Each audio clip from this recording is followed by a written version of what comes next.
જિલ્લાના ઘણા બધા પ્રશ્નો છે, પણ 7-8 કચેરી જિલ્લા કક્ષાની ખોલવાની પણ બાકી છે. આજે આપણી સાથેના અતિથિ છે અરુણભાઈ પટેલ, જે અરવલ્લી જિલ્લા કોંગ્રેસના પ્રમુખ છે. આપણે માટે તો એવું છે કે આપે પ્રમુખ પદ સંભાળ્યું ને હવે ચૂંટણીના નગારે ગા, આપનો પદભાર, આપનું સંગઠન એ અંગે શું કહેશું? ત્યારે કોંગ્રેસ સજ્જ છે, કારણ કે કોંગ્રેસે દરેક તાલુકા પ્રમુખોની પણ નિમણૂકો કરી છે, તાલુકાની બોડી પણ બનાવી દીધી છે, જિલ્લાનું સંગઠન પણ કર્યું છે, અને જે પાર્ટીના જે વિવિધ સેલો જે છે એ સેલો પણ એક્ટિવ કરે છે. જિલ્લામાં આપની સંગઠન રચનામાં તમારો પ્રયાસ કેવો છે? અરવલ્લી ગિરિમાળાઓ બચાવો અભિયાન એ જિલ્લા કોંગ્રેસ સમિતિ દ્વારા અમે કર્યું. ખરેખર આદિવાસી વિસ્તારમાં કામો થયા છે, થવા જોઈએ, શું કહેશો? આદિવાસી વિસ્તારની અંદર જે વિકાસ થવો જોઈએ વિકાસ થતો નથી. આરોગ્યની વાત હોય, આરોગ્ય શાળાકીય એટલે અભ્યાસની વાત હોય, આ બધું પૂર્ણ થયું છે તમારા વિસ્તારમાં? સિવિલ હોસ્પિટલ મંજૂર થયા પછી માત્ર ને માત્ર 1.5 વર્ષની અંદર એનું કામ પૂર્ણ કરવાનું કોન્ટ્રાક્ટરને ગાઈડલાઈન હતી. 3.5 વર્ષ ઉપરનો સમયગાળો થઈ ગયો, છતાં પણ આજે અરવલ્લીની સિવિલની સુવિધા નથી. નમસ્કાર, ગુજરાત ફર્સ્ટના નવા અભિગમ સ્ટુડિયો ઓન વ્હીલ્સ અરવલ્લીમાં છે.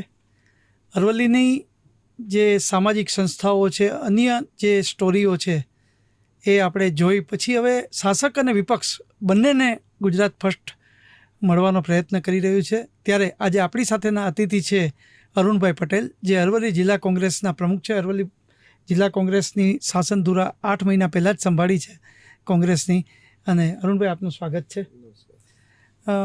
અરુણભાઈ, અરવલ્લી જિલ્લો ગુજરાતમાં 2014માં જિલ્લાની રચના થઈ અને આપ હમણાં 8 માસથી આ કોંગ્રેસની સુકાન સંભાળી રહ્યા છો, જિલ્લાનું કોંગ્રેસનું પ્રમુખ પદ સંભાળી રહ્યા છો. આપણે માટે તો એવું છે કે આપે પ્રમુખ પદ સંભાળ્યું ને હવે ચૂંટણીના નગારે ઘા આવશે, એટલે સ્થાનિક સ્વરાજ્યની ચૂંટણી પણ આવશે. આપનો પદભાર, આપનું સંગઠન એ અંગે શું કહેશું? આમ તો અરવલ્લી જુદો થયા પછી જ્યારે સંગઠનની જે વાતે કરી કે ભાઈ કોંગ્રેસના પ્રમુખ તરીકે જ્યારે મને સત્તાવાર રીતે જાહેરાત કરી, તો અત્યારે કોંગ્રેસ સજ્જ છે, કારણ કે કોંગ્રેસે દરેક તાલુકા પ્રમુખોની પણ નિમણૂકો કરી છે, તાલુકાની બોડી પણ બનાવી દીધી છે, જિલ્લાનું સંગઠન પણ કર્યું છે, અને જે પાર્ટીના જે વિવિધ સેલો જે છે એ સેલો પણ એક્ટિવ કર્યા છે. અને અરવલ્લી જિલ્લાના લોકોની માનસિકતા હંમેશા કોંગ્રેસ તરફી રહેલી છે. એ લોકોની વિચારધારાની જે વાત કરીએ તો મોટાભાગે અરવલ્લી જિલ્લો અગાઉ પણ 3 ધારાસભ્યો હતા, જિલ્લા પંચાયતો પણ કોંગ્રેસની હતી, તાલુકા પંચાયતો પણ હતી. એટલે ફરીથી અમે બધા લોકો અરવલ્લી જિલ્લાના લોકોના જે પ્રાણ પ્રશ્નો છે એને ઉજાગર કરી અને લોકોને સાથે રાખી અને ચોક્કસપણે અરવલ્લીનું સંગઠન કોંગ્રેસનું ખૂબ મજબૂત કર્યું છે. અરુણભાઈ, આપે જે વાત કરી કે જિલ્લા પંચાયત, તાલુકા પંચાયત અને એક દબદબો પણ હતો કોંગ્રેસનો, એ આપ જાણો છો ને, આ તો ગઢ કહેવાતો હતો. અત્યારે એવું છે કે કોંગ્રેસ મુક્ત જિલ્લો છે ને એવા સમયે આપને કામ કરવું છે અને લોકોને સાથે લઈને ચાલવું છે. એટલે એને માટેની રણનીતિ કોઈ ઘડી હોય કે એવી રીતે પ્રવાસ આપણે તમે તમારા કાર્યક્રમમાં ફેરફારો કર્યા હોય કે બેઠકો નવેસરથી શરૂ કરે, કારણ કે સતત સંપર્ક એ એક કોઈ પણ પક્ષનો માટે એ બહુ મહત્ત્વની કડી છે. એ માટે શું આપનો પ્લાન છે? ચોક્કસપણે અમે તાલુકાનું સંગઠન પણ મેં અગાઉ જે આપને વાત કરી એ મુજબ કર્યું છે. સાથે સાથે અરવલ્લી જિલ્લાના ઘણા બધા પ્રશ્નો છે. દાખલા તરીકે 2014થી જે જિલ્લો જુદો પડ્યો ત્યાર પછી તમને નવાઈ લાગશે કે હજુ પણ 7-8 કચેરી જિલ્લા કક્ષાની ખોલવાની પણ બાકી છે. 2 નવા તાલુકાઓ આપ્યા, સાઠંબા અને શામળાજી, એને પણ 7 મહિનાનો સમય થઈ ગયો, છતાં પણ હજુ ત્યાં અધિકારીઓ મુકાયા નથી. માત્ર એક મામલતદારશ્રી અને ટીડીઓ શ્રી છે. બાકી બધી જે સરકારી કચેરીઓ પણ જે ખોલવી જોઈએ. લોકોના પ્રાણ પ્રશ્નો એટલા બધા છે કે એની અંદર જે વહીવટી તંત્રનો જે સપોર્ટ થવો જોઈએ અથવા જે કામગીરી થવી જોઈએ, કારણ કે જો તમે અધિકારીઓ જ ના હોય તો તાલુકો જુદો કરવાનો કોઈ મતલબ નથી. અને આટલો બધો જ્યારે લાંબો સમય થયો હોય અને લાંબા સમય છતાં પણ જો સરકાર ત્યાં આગળ ધ્યાન ના રાખતી હોય તો વિકાસ કઈ રીતે થાય? વિકાસનો જે મૂળ પાયો છે કે લોકોનો તાલુકો બનાવવાનો મતલબ શું? કે ભાઈ તમે તાલુકો બનાવો છો, તમે ત્યાં અધિકારી જોઈએ, તમારે બધું સેટઅપ કરવું જોઈએ, એ પણ સેટઅપ પૂરતું નથી. અને લોકોને એટલા બધા પ્રશ્નો છે અને લોકોમાં એટલો બધો આક્રોશ છે કે જેના કારણે આજે પ્રજાજનો પણ એમ કહે છે કે ભાઈ નવા સરકાર સામે કંઈક બોલવું પડશે. ચોક્કસ. એવા કયા પ્રશ્ન તમે આવ્યા પછી ઉજાગર કર્યા, ખાસ કરીને કાર્યકરો સાથે? અને આપને એક વાતનો ઉમેરો પણ કરીશ કે શાસક પક્ષ તો કહેતું જ હોય કે ભાઈ ચૂંટણી સમય આવે છે, પણ હવે એવો કોઈ દિવસો સતત જે કહે ને ભાજપ છે એ સતત ચૂંટણીમય હોય છે, તો એ રીતની રચના આપણે કરી હોય કે લોકોની સાથે બેઠકો કરી હોય. મેં આપને એ જ કીધું કે લોકસંપર્ક વધાર્યો હોય, કારણ કે આખો જિલ્લો નાનો છે એટલે તમે આ બધું કરી શકો. તો એક તો પ્રશ્નો કયા ઉજાગર કર્યા અને જિલ્લામાં આપની સંગઠન રચનામાં તમારો પ્રયાસ કેવો છે? જો સૌથી પહેલાં તમને વાત કરું તો અરવલ્લી જિલ્લાની અંદર જ્યારે કેન્દ્ર સરકારે જે રૂલ્સ લાવી કે ભાઈ 100 મીટરથી નીચેની જે મર્યાદા હોય એને અરવલ્લીની ગિરિમાળા ગણવી નહીં. અરવલ્લીનું નામ જ જ્યારથી મળ્યું ત્યારે લોકોને ખૂબ મોટી અપેક્ષાઓ હતી. એટલે અરવલ્લી ગિરિમાળાઓ બચાવો અભિયાન એ જિલ્લા કોંગ્રેસ સમિતિ દ્વારા અમે કર્યું અને એમાં લોકોના અમે ગામ જ્યાં આગળ ડુંગરો આવેલા હતા, ગિરિમાળાઓ હતી, ત્યાંના લોકોને પણ જાગૃત કર્યા. અમે ત્યાં આગળ શામળાજીની અંદર નાગદરાની અંદરથી 11 કુંવારિકાઓ સાથે લઈ માથે ઘડા લઈ શામળાજી મંદિરની પ્રદક્ષિણા કરી, ભગવાન શામળિયાના દર્શન કર્યા, શામળાજીની અંદર શોભાયાત્રા કાઢી, ત્યારબાદ પર્વત ઉપર ગયા, પર્વતનું પૂજન કર્યું, વૃક્ષ પૂજન કર્યું, સાધુ સંતો પણ જોડાયા અને લોકોએ પ્રતિજ્ઞા પણ કરી કે જો અરવલ્લી બચાવો અભિયાનની અંદર જો આ રૂલ્સ બંધ કરવામાં નહીં આવે તો અરવલ્લીની અંદર અમે તમામ પ્રજાજનો સાથે જોડાઈ અને અરવલ્લી બચાવો માટે જે કરવાનું થશે એ કરીશું. સાથે સાથે આપણે બીજી એક વાત કરું કે અરવલ્લીની અંદર સુપ્રસિદ્ધ યાત્રાધામ શામળાજી છે. આ શામળાજીની અંદર તમે એક વિચાર કરો કે 2011ની અંદર એટલે આજે 15 વર્ષનો સમયગાળો થયો. જે લોકો પુનઃ વિસ્થાપિત જે કરવા જોઈએ, કેટલા 100થી વધુ દુકાનદારોની દુકાનો તૂટી છે, 100થી વધારે મકાનોના મકાન ગયા છે અને એ લોકોને જે પ્લોટ આપવાની વાત હોય અથવા દુકાનો આપવાની વાત હોય ટીપી સ્કીમની અંદર એ પણ થતી નથી. એટલે જેના કારણે લોકોમાં આક્રોશ છે કે ભાઈ ભગવાન શામળિયાની અંદર પણ જો આ લોકો ટીપી સ્કીમ કરતા નથી અને 15 વર્ષ ઉપરનો સમયગાળો થઈ ગયો. હમણાં અમે પણ એક કાર્યક્રમ કર્યો હતો કે ભાઈ શામળિયા ભગવાનને પત્ર આપ્યો, વહીવટીતંત્ર સાંભળતું નહોતું, સરકાર સાંભળતી નથી.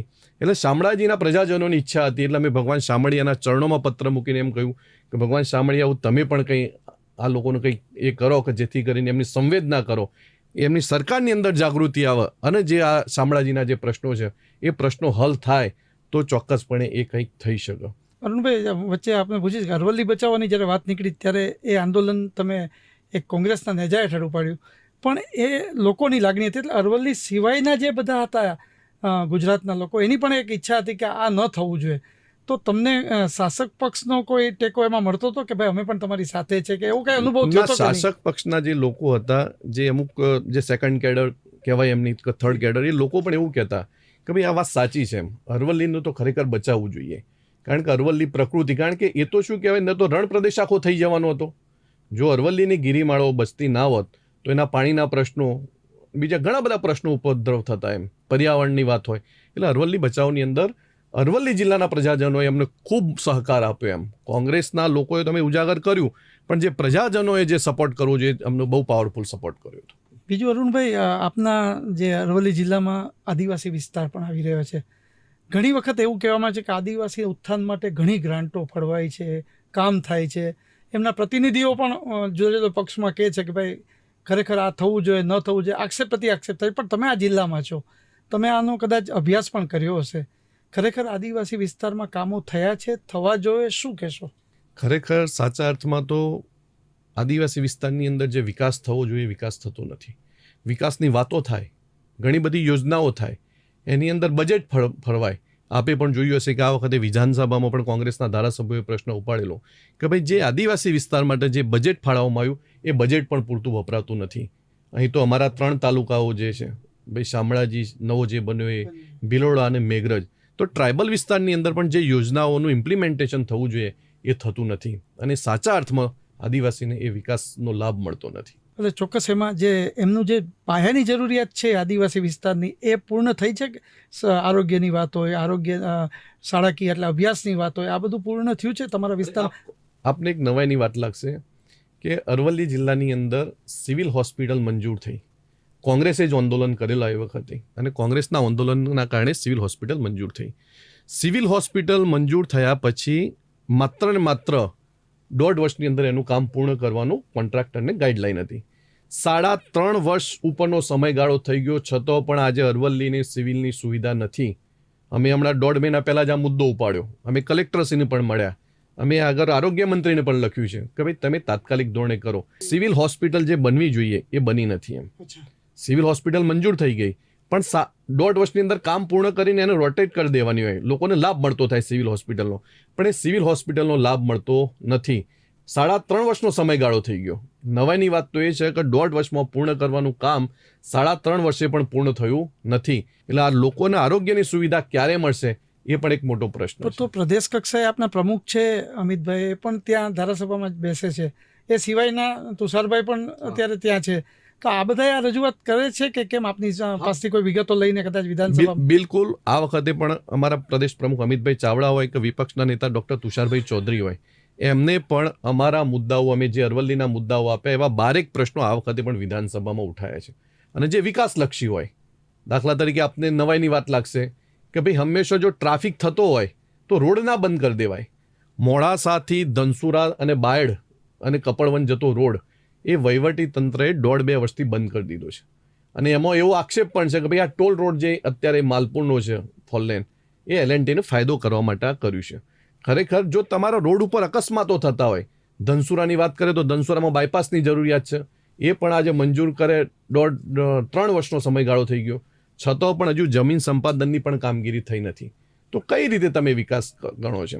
માત્ર મંજૂરી કરવાથી સાચા અર્થમાં લોકોને એનો વિકાસ પહોંચે છે કે નહીં, એ જોવાની જવાબદારી પણ સરકારની છે. ગુજરાત અને દેશમાં જ્યારે કોંગ્રેસની વાત કરીએ એટલે મધુસૂદન મિસ્ત્રી યાદ આવે અને સાબરકાંઠા અને અરવલ્લી યાદ આવે. આમ એ નેતાગીરી પછી કદાચ લાંબા સમયથી કોંગ્રેસનો વનવાસ હોય એવું લાગી રહ્યું છે. ફરી પાછી બેઠી કરવા માટે તમારા તરફથી શું સૂચન હોવું જોઈએ કે ખરેખર આ કરીએ તો કોંગ્રેસ માટે સારું છે? તમારું સૂચન કહી શકે જે પ્રદેશ કક્ષાએ થવું જોઈએ. અને આપ નવનિયુક્ત પ્રમુખ છો એટલે સંગઠન હમણાં જ રચ્યું છે. ખરેખર કોંગ્રેસનો વનવાસ ફરી રીએન્ટ્રી થવી હોય તો શું થઈ શકે? આમ તો આપને વાત કરું ચોક્કસપણે કે આખા દેશની અંદર સંગઠન સૃજન અભિયાનની શરૂઆત ગુજરાતમાંથી રાહુલજીએ કરી. અને ગુજરાતમાં પણ અરવલ્લી જિલ્લામાં સૌથી પહેલાં રાહુલ ગાંધીજી અહીં આવ્યા અને એમને સંગઠન સૃજનની શરૂઆત અરવલ્લી જિલ્લાથી બની. હવે એની અંદર પ્રમુખ તરીકે મારી પસંદગી થઈ છે. હવે આપ સ્વાભાવિક રીતે કોંગ્રેસે અત્યારે લોકોના પ્રશ્નો ઉજાગર કરવાની કામગીરી શરૂ કરી છે. લોકલ મુદ્દાઓ ઉપર કોંગ્રેસ લડવાનું. દરેક તાલુકા પ્રમુખ, અમારે બાજુમાં સાબરકાંઠા હોય, મહીસાગર હોય, મહેસાણા હોય, બનાસકાંઠા હોય, બધા જ પ્રમુખોએ લોકલ ઇસ્યુ પર, કારણ કે લોકલ ઇસ્યુ એટલા બધા છે કે ઘણી વખતે મેં આપને અગાઉ વાત કરી કે ભાઈ કામો મંજૂર કરી એની રજૂઆતો થાય એટલે આ લોકો પાછલી તારીખમાં કાગળ લખીને મંજૂરીનો એ કરી દે, પણ મંજૂરી કર્યા પછી એનું ઇમ્પ્લિમેન્ટેશન જે નીચે થવું જોઈએ એ નીચેના લેવલે થતું નથી. એ ખૂબ દુર્ભાગ્યની બાબત છે. એટલે કોંગ્રેસે અત્યારે દરેક જગ્યાએ લોકલ ઇસ્યુ પર, મુદ્દાઓ ઉપર લડવાનું નક્કી કર્યું છે. અને આજે પણ જ્યારે જિલ્લા પંચાયત અને તાલુકા પંચાયતની આપની વાત કરું તો અમે સ્થાનિક લેવલે બધા આગેવાનોને સાથે રાખી અને ઉમેદવારો પણ નક્કી કરીશું. શિક્ષિત હોય, જે લોકોની અંદર લોકોની કામ કરવાની ભાવના હોય, સોશિયલ એક્ટિવિસ્ટ પણ હોય અને પ્રજાના પ્રશ્નો ઉજાગર કરી શકે એવા યુવાનોને પણ અમે તાલુકા પંચાયત અને જિલ્લા પંચાયતમાં બધા સાથે મળી અને ચોક્કસપણે લડાઈશું. તો અરુણભાઈ, એ આપે વાત સાચી, આપ સતત પ્રયત્નશીલ છો ને એક કમર કસવાનો છો જિલ્લા પંચાયત, તાલુકા પંચાયત કે નગરપાલિકા કબજે કરવા માટે. પરંતુ તમારામાં એવું છે કે ટિકિટ સમયે કોંગ્રેસમાં છે ને, કદાચ બધા પક્ષોમાં હશે પણ કોંગ્રેસનું વધુ બહાર આવે છે, જૂથવાદ આવી જાય છે કે આના માણસ એને ટિકિટ આપો અને પછી સામેનો માણસ કોંગ્રેસને હરાવે છે. એ અંતર્ગત આપનું શું માનવું છે? આ વખતે અમને પ્રદેશની નેતાગીરીએ પણ કહ્યું છે કે ભાઈ જ્યાં સુધી નીચેના લેવલથી પતી જતું હોય, નીચેનો સામૂહિક રીતે સંમતિથી ઉમેદવાર થતા હોય તો આપણે ઉમેદવારને લડાવવાના છે. એવી ગ્રુપિઝમની કોઈ વાત નથી. એટલા માટે નથી. એ ઉપરથી વાત કરે ને કે આમનો માણસ છે એવું તો શું કરશો જિલ્લા પ્રમુખ? ના, ચોક્કસપણે એવું કંઈ છે જ નહીં. અમે લોકોએ આ વખતે તાલુકાના આગેવાનો અને જિલ્લાના આગેવાનોએ બધાએ સાથે મળીને નક્કી કર્યું છે કે ભાઈ જિલ્લા પંચાયત, તાલુકા પંચાયત અને જો નગરપાલિકા બનાવી હોય તો આપણે લોકલ લેવલે જે કંઈ વાત હોય બેસી અને આપણે કરીશું.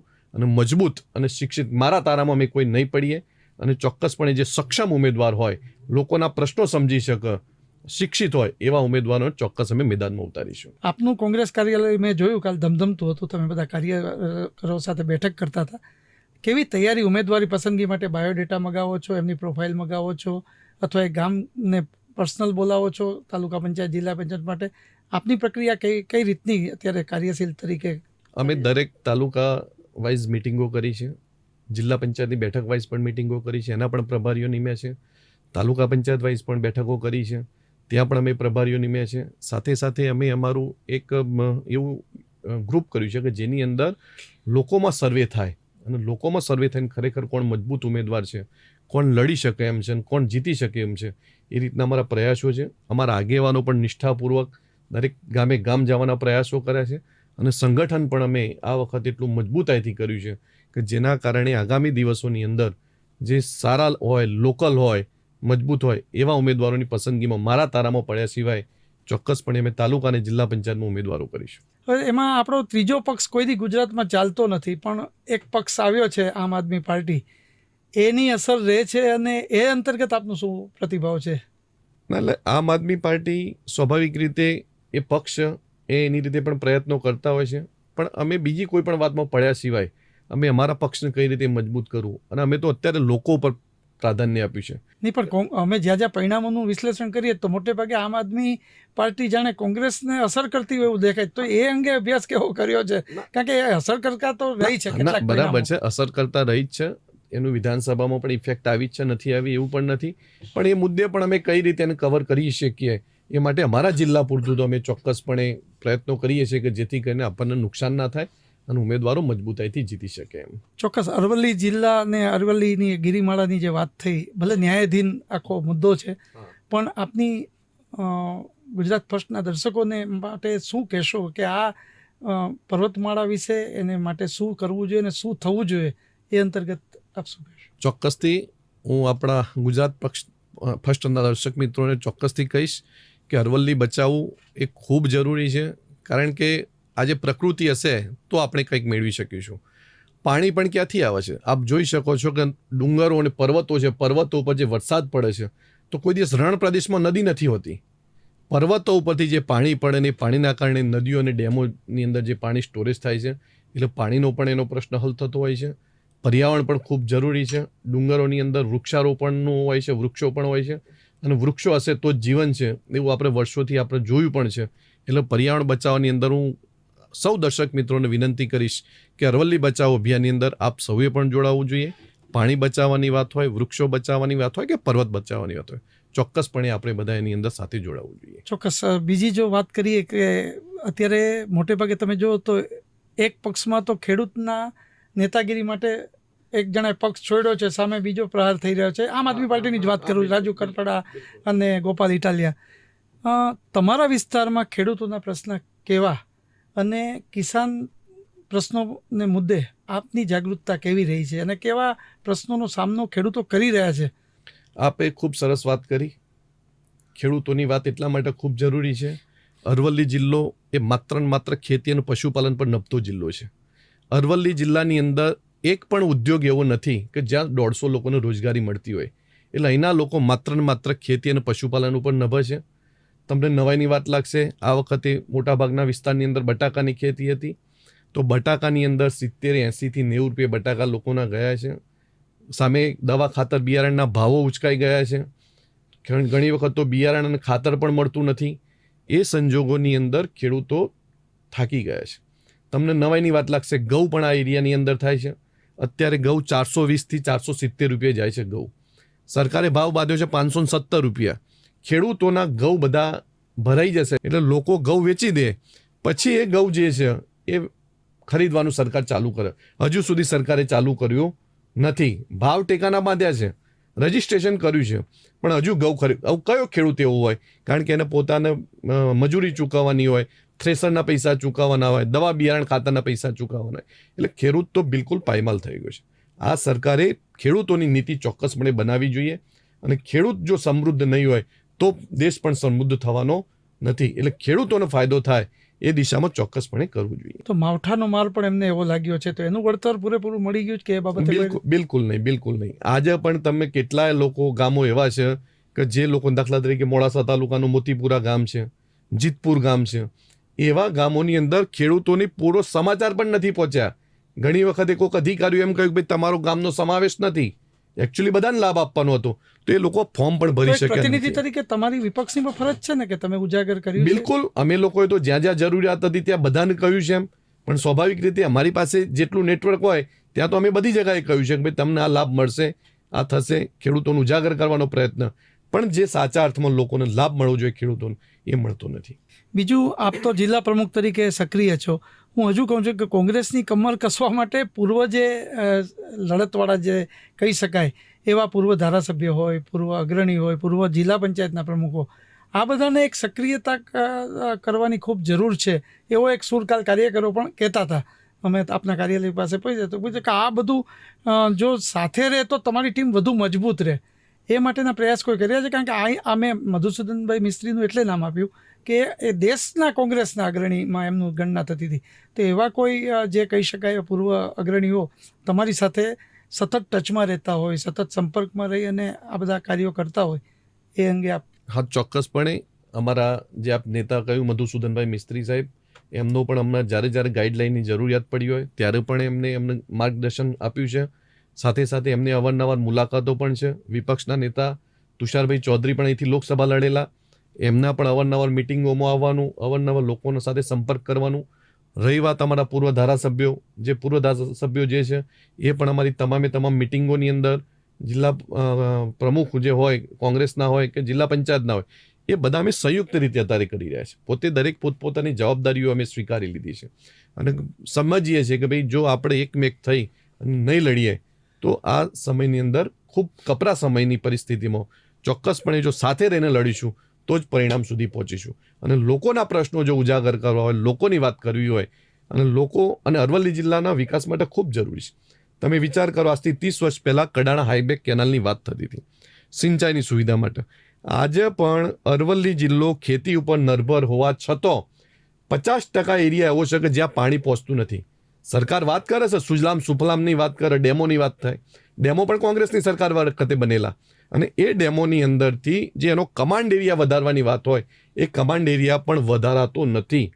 જો કમાન્ડ એરિયા વધારીને સિંચાઈની સુવિધા, ઘણી જગ્યાએ ઘણા ગામો એવા છે માત્ર વરસાદી ખેતી ઉપર નિર્ભર રહેવું પડે, વરસાદ ઉપર જ નિર્ભર રહેવું પડે. જો સિંચાઈની સુવિધા અરવલ્લી જિલ્લાને મળે તો ખેતીની અંદર અગ્રેસર જિલ્લો થઈ શકે, એમાં કોઈ શંકાને સ્થાન નથી. અરવલ્લી અત્યારે કોંગ્રેસ મુક્ત છે, કોંગ્રેસ યુક્ત થાય એ માટે તમારા પ્રયાસ પણ હશે, પણ તમારી શું આમ આશા છે ને કેવી સફળતા તમને અને તમારી ટીમને મળશે, શું કહેશો? ચોક્કસપણે અમને વિશ્વાસ છે, અરવલ્લી જિલ્લાના પ્રજાજનો ઉપર પણ વિશ્વાસ છે અમને કે આ વખતે અમે જે લોકોના પ્રશ્નો ઉજાગર કરવામાં સફળ રહ્યા છીએ. કારણ કે લોકો પણ થાકી ગયા છે, ખેડૂતો હોય, શિક્ષિત બેરોજગારો હોય, એ બધા એટલી હદે થાકી ગયા છે કે એમનું કોઈ સાંભળતું નથી. તમને નવાઈ લાગશે કે આ જિલ્લાની અંદર પરિસ્થિતિ એવી છે કે રસ્તાઓની પણ પરિસ્થિતિ બહુ ખરાબ છે. એ સંજોગોમાં માફ કરશો, બૂથ મેનેજમેન્ટ જ કોંગ્રેસ પાસે ન હોય તો આ બધા લોકોના પ્રશ્નો. અમે આ વખતે બૂથ મેનેજમેન્ટ પણ સારું કર્યું છે. અમે દરેક જગ્યાએ અમારા બૂથના માણસોને નક્કી કર્યા છે. આપને નવાઈ પણ લાગશે, અમે મંડળ અને સેક્ટરના પ્રભારી પણ બનાવ્યા છે. એટલે જિલ્લા પંચાયત સીટ, તાલુકા પંચાયત બેઠક, એની પણ અમે 11 જણની કમિટી બનાવી છે. તાલુકાના જે ગામો આવે છે આખા જિલ્લાના તમામ ગામોમાં પણ અમે 11 અને 21ની કમિટીઓ બનાવી છે. મહિલાઓનો પણ સમાવેશ કર્યો છે, યુવાનોનો પણ સમાવેશ કર્યો છે. અને એ લોકો પણ જાગૃતિથી આ વખતે ચોક્કસપણે કહે છે કે ભાઈ અમે આ વખતે કોંગ્રેસ સાથે રહી અને કોંગ્રેસને મજબૂત કરીશું અને સત્તા તરફ કોંગ્રેસ જાય એ માટે પૂરેપૂરી મદદ પણ કરીશું. આભાર અરુણભાઈ. તો આ હતા અરવલ્લી જિલ્લા કોંગ્રેસના પ્રમુખ અરુણભાઈ પટેલ.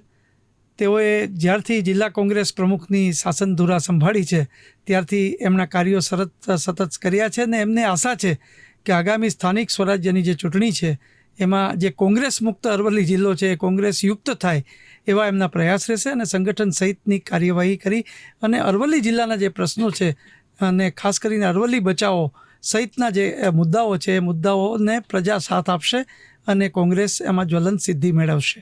આભાર.